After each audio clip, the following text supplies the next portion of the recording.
और आगे बढ़ते हैं। कांगो रिपब्लिक में इबोला वायरस का कहर देखने को मिल रहा है। इबोला वायरस से 130 मरीजों की मौत हो गई है। अमेरिकी डॉक्टर भी वायरस की चपेट में आए हैं। 500 से ज्यादा संदिग्ध मरीज मिले हैं। युगांडा में इबोला से 4 मौत हो गई है और 2 लोगों में इबोला की पुष्टि हुई है।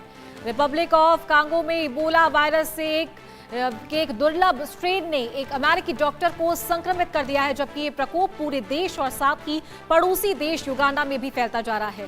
विश्व स्वास्थ्य संगठन ने रविवार को इस प्रकोप को अंतर्राष्ट्रीय चिंता का सार्वजनिक स्वास्थ्य आपातकाल घोषित कर दिया है। तो कांगो रिपब्लिक में इबोला वायरस का कहर देखने को मिला है और इसी पर एक खास रिपोर्ट आपको दिखाते हैं। बीच समंदर से उठा हंता वायरस का कहर शांत भी नहीं हुआ कि अब इबोला वायरस इंसानी जिंदगी के लिए जानलेवा बन गया है। अफ्रीकी देश कांगो और युगांडा में एक ऐसे वायरस ने कहर मचा रखा है जिसका ना तो कोई इलाज है, ना दवाइयां और ना ही कोई वैक्सीन। ला इलाज बने इबोला वायरस की चपेट में आकर कई इंसान अपनी जिंदगी गंवा चुके हैं। अफ्रीकी देश कांगो युगांडा में इबोला का कहर। अब तक 88 लोगों की मौत, 300 से ज्यादा पीड़ित। मरने वालों में 4 स्वास्थ्यकर्मी भी शामिल। WHO ने इंटरनेशनल पब्लिक हेल्थ इमरजेंसी की घोषित। इबोला महामारी का केंद्र कांगो का पूर्वी प्रांत इटूरी है। 1000 किलोमीटर दूर किनशासा में भी हुई इबोला पीड़ित की पुष्टि। इबोला वायरस के और ज्यादा फैलने की बढ़ी आशंका। इबोला के कहर को देखते हुए लोगों में खौफ और डर पैदा हो गया है। कोरोना में दुनिया भर में लाखों मौतों के बाद हाल में निपाह, हंता और नोरो वायरसों से डरी दुनिया अब इबोला वायरस के अटैक से घबरा रही है। इबोला वायरस अफ्रीका के युगांडा में तेजी से फैल रहा है, इसलिए WHO ने इसको ग्लोबल हेल्थ इमरजेंसी घोषित की है। खतरनाक वायरस से होने वाली बीमारी है इबोला। इबोला के बुंडीबुग्यो स्ट्रेन से फैल रहा संक्रमण।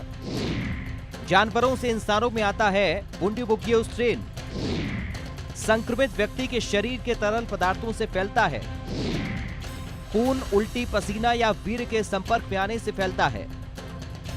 कांगो के इटूरी, जहां से इबोला बीमारी फैल रही है, वहां कई स्वास्थ्य केंद्रों में बुंडीबुग्यो वायरस के लक्षणों से मौत के मामले सामने आए हैं। जिन लोगों में इबोला के संक्रमण मिले हैं उनमें गले में खराश, तेज बुखार, सिर दर्द, कमजोरी, मांसपेशियों में दर्द जैसे लक्षण देखे गए। ये बीमारी अचानक शुरू होती है और वायरस के संपर्क में आने और बीमारी के लक्षण आमतौर पर 2 से 21 दिनों तक दिखाई देते हैं। इबोला से पीड़ित मरीजों की कैसे मौत हो रही है, समझिए। बीमारी बढ़ने के साथ मरीजों को उल्टी की शिकायत, दस्त, पेट दर्द, त्वचा पर चकत्ते के लक्षण, किडनी या लीवर के ठीक से काम ना करने के लक्षण, गंभीर मामलों में शरीर के अंदर और बाहर खून का बहना, उल्टी या मल में खून आना और नाक, मसूड़ों से खून बहना। इबोला की अब तक कोई दवाई नहीं है, लेकिन फिर भी अगर कोई मरीज इस बीमारी से ठीक हो भी जाता है तो लंबे समय तक उसे थकान, सिर दर्द, मांसपेशियों, जोड़ों में दर्द, आंखों से जुड़ी समस्याएं जैसी सेहत से जुड़ी परेशानियां हो सकती हैं। इबोला के खतरनाक और जानलेवा बने होने का सबसे बड़ा कारण है बुंडीबुग्यो स्ट्रेन के लिए कोई वैक्सीन नहीं। इस स्ट्रेन के लिए कोई सटीक इलाज भी नहीं। बुंडीबुग्यो स्ट्रेन की मृत्यु दर 25 से 50% के बीच। मानवीय संकट, युद्ध, लोगों के विस्थापन से फैलने का खतरा। पीड़ित मरीजों की ट्रैकिंग और रोकथाम करना बेहद कठिन। WHO के मुताबिक अभी वैश्विक महामारी नहीं, लेकिन अंतर्राष्ट्रीय स्तर पर एक गंभीर खतरा जरूर है। अफ्रीकन देशों में इबोला वायरस के मामले नए नहीं हैं।